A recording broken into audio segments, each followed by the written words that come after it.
नमस्कार। आज चर्चा करेंगे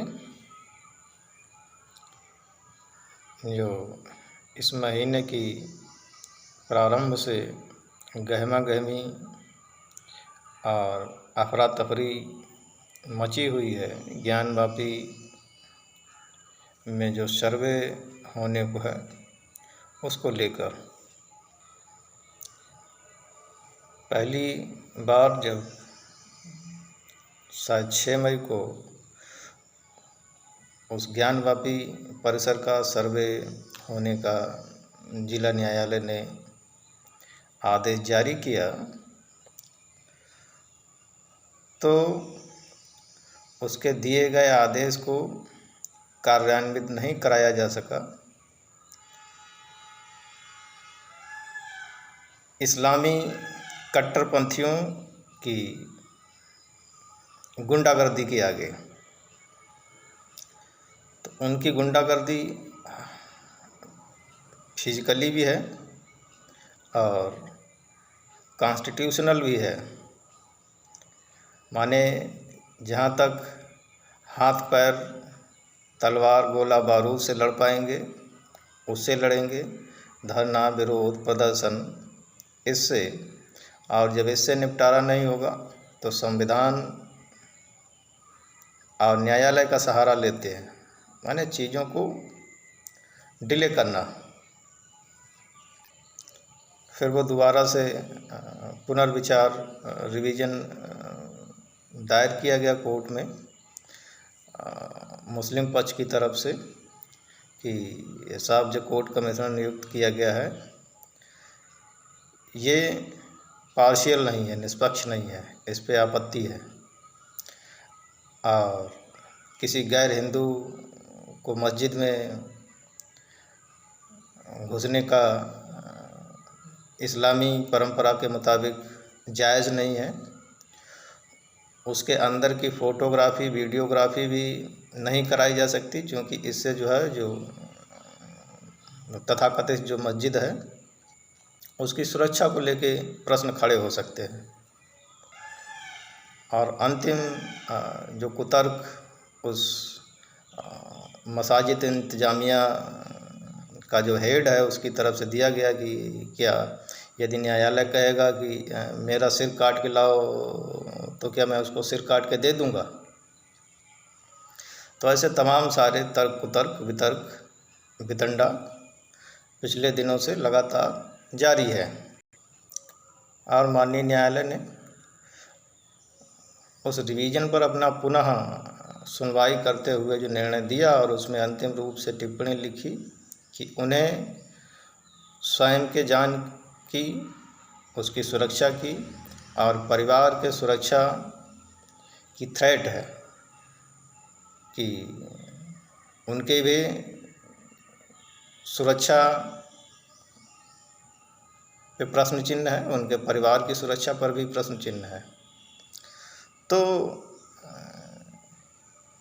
इस टिप्पणी को जो तथाकथित पूरा विपक्ष है उसमें विशेषतः जो सपाई गुंडे हैं वो लगातार इस बात को लेकर सरकार को घेरते हैं कि जब जजेज ही सुरक्षित नहीं है, उन्हें ही अपनी सुरक्षा का भय है, तो फिर आम लोगों का क्या हाल होगा, उनकी स्थिति क्या होगी। इसके माने सरकार फेल है, बेकार है, कानून व्यवस्था ध्वस्त है। अब वो ऐसा कुतर्क करके जो जज साहब ने टिप्पणी की जिस कारण की, उसके मूल को वो लोग डाइवर्ट कर देते हैं। और सत्ता पक्ष तो अपने आप में कन्फ्यूज्ड है। मोस्टली जो शीर्ष नेतृत्व है केंद्र में बैठा हुआ, राज्य सरकारें तो अपने अपने जगह पे ठीक ढंग से कार्य कर रही है। तो मूल में है कि आखिर जजेस की सुरक्षा को तभी खतरा और थ्रेट क्यों होता है जब वो किसी मुसलमान को लेके, उनके मामलों को लेके अपना कोई निर्णय सुनाते हैं, उनके हिसाब से उनके विरुद्ध होता तो वो न्याय संगत और संविधान संगत है, लेकिन उनकी किताब के मुताबिक वो गलत होता है। तो तभी सारे जजेज को सुरक्षा की थ्रेट मिलती है। इस मूल प्रश्न को वो डाइवर्ट करके हवा में टाल देते हैं और ये तर्क देते हैं कि इसमें सरकार का फेल्योर है। तो इस वर्तमान सिचुएशन को लेके जो लगातार एक तरह से पूरे राष्ट्र के समक्ष चुनौती है, और एज ए राष्ट्र हम सारे नागरिक और जो तथाकथित विपक्ष है वो इस जो राष्ट्रीय एकता के लिए, अखंडता के लिए जो तमाम सारी इस्लामी जिहादी चुनौतियां मुँह बाए खड़ी हुई हैं, जिनके खूनी पंजे लगातार इसकी अस्मिता को दबोचने का प्रयत्न करते हैं, तो पूरा विपक्ष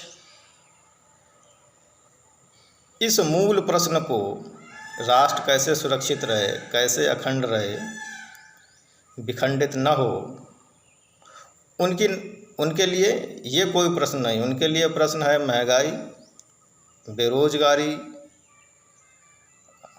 मुद्रास्फीति, कभी नींबू महंगा हो गया, कभी सरसों का तेल महंगा हो गया, कभी पेट्रोल महंगा हो गया, कभी डीजल महंगा हो गया। उनके लिए यही प्रश्न है, विकास विकास विकास। तो वो चालाकी से जो इस राष्ट्र के मूल प्रश्न हैं, जो मूल समस्याएं हैं, उनको विकास का नाम लेकर, बेरोजगारी का नाम देकर, महंगाई का नाम देकर टाल देते हैं, डाइवर्ट कर देते हैं। और सत्ता पक्ष, जिसे कि इस विषय पे खुल के अपना पक्ष रखना चाहिए, बिना किसी लाग लपेट के, बिना किसी शक के, बिना किसी शर्म के, बिना किसी संकोच के, चूँकि इस देश की जनता ने आपको इसी लिए शासन में भेजा है, चुन के भेजा है कि जो राष्ट्र के समक्ष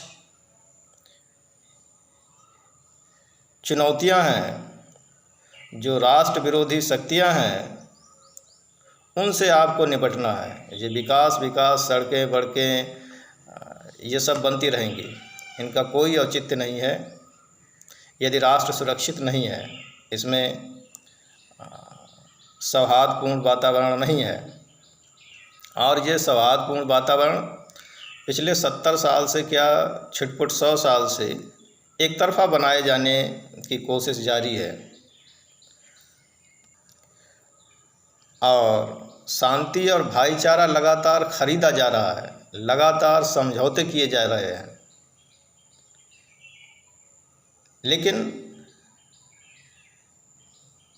इस भाईचारा को बिगाड़ने के लिए, सौहार्द को बिगाड़ने के लिए जो मात्र एक शक्ति या एक विचारधारा या एक मजहब और उसके लोग जिम्मेदार हैं,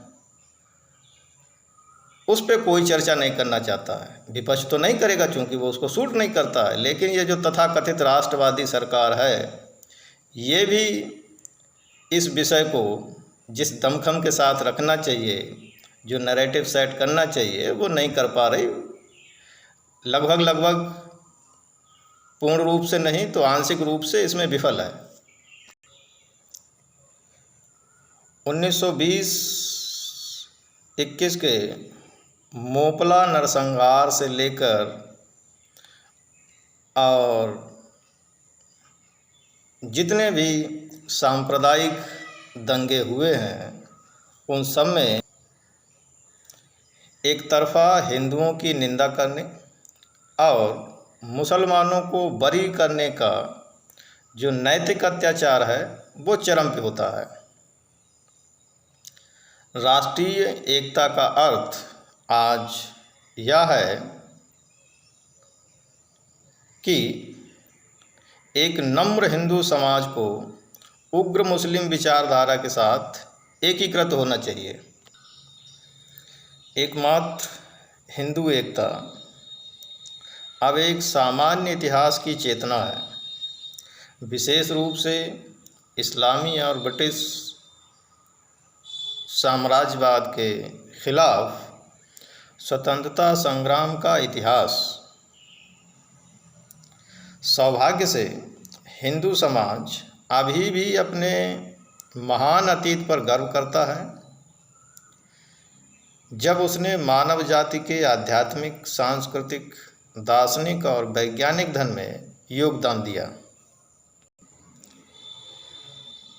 हमारा हिंदू समाज अभी भी अपने महान संतों, वैज्ञानिकों, विद्वानों, सैनिकों और नेताओं की स्मृति को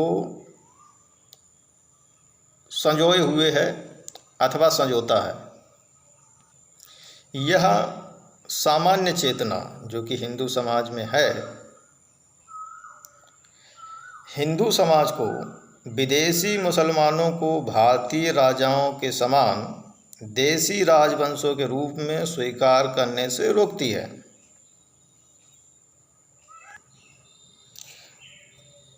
और हिंदू समाज की यही विचारधारा और प्राचीन स्मृतियाँ जो उन्हें गौरवान्वित करती हैं, ये इस राष्ट्र के जो मुसलमान हैं उनको यही चीज़ स्वीकार्य नहीं है। मुसलमानों का एक प्रभावशाली जो घटक है वो इतिहास के इस हिंदू दृष्टिकोण पर गंभीर आपत्ति रखता है। वे पूर्व इस्लामिक भारतीय इतिहास के किसी भी कालखंड पर गर्व नहीं करते, इसे अंधकार के युग के रूप में नकारते हैं। वे स्वतंत्रता के लिए लड़ रहे हिंदू विद्रोहियों और क्रांतिकारियों को शायद ही कभी स्वीकार करते हैं, लेकिन वे इस बात पर जोर देते हैं कि हिंदुओं को इस्लामी साम्राज्यवाद जैसे शाह वलीउल्लाह और सर सैयद अहमद बरेलवी और अलगाववादियों जैसे सर सैयद अहमद खान और अली बदर्स, हिंदुओं के हत्यारों जो मोपला में हुआ, अथवा अलगाववादियों जिसमें मोहम्मद अली जिन्ना प्रमुख भूमिका में था, के पुनरुत्थानवादियों को स्वतंत्रता के रूप में सम्मानित करता है या उन्हें समग्र राष्ट्र को उन्हें सम्मानित करना चाहिए। तो संक्षेप में आज इतना ही। ये विषय बहुत लंबा है और मैं कोशिश करूँगा कि इसमें भी एक 2-3 4 भाग में इस समस्या को सही ढंग से आप लोगों के सामने रखें। इसके लिए थोड़ा अध्ययन की भी आवश्यकता है और समय की भी आवश्यकता है। तो प्रयास ये रहेगा कि इस ज्वलंत समस्या पर इसके मूल में क्या चीज़ें हैं उसको आप सबके सामने उद्घाटित कर सकूं, जिससे कि आप लोग आने वाले समय में स्वयं को इस विभीषिका के लिए तैयार कर सकें और इन सारी समस्याओं के मूल में क्या है उसको समझ सकें और उसी के अनुरूप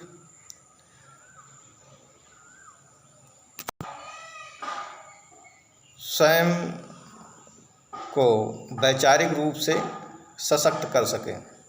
तो आज के इस वीडियो में इतना ही।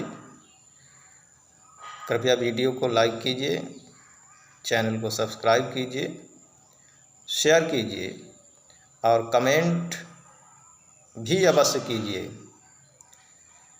सभी को पुनः नमस्कार।